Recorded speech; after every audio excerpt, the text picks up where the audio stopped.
Ang huling liham.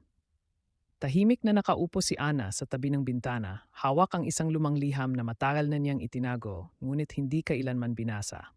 Galing ito kay Liam, ang unang lalaking minahal niya. Ipinadala ilang araw bago ito umalis patungong ibang bansa. Nag-away sila noong linggo ring iyon, mabibigat na salitang binitiwan sa gitna ng sakit at pride. Umalis si Liam na walang paalam, at mula noon hindi na siya muling nagparamdam. Ngayon, sa hindi may paliwanag na damdamin, binuksan ni Ana ang sulat. Nanginginig ang kanyang mga kamay. Patawad kung alis ako nang hindi nagpaliwanag. Akala ko kakayanin kong kalimutan ka, pero hindi ko kaya. Kung may nararamdaman ka pa, hintayin mo ako sa puno natin sa darating na linggo. Nandoon ako hanggang sa paglubog ng araw. Napahinto si Ana. Binasa niya muli ang petsa, 7 taon na ang nakalilipas. Naalala niyang dumaan siya sa punong iyon noon habang umuulan.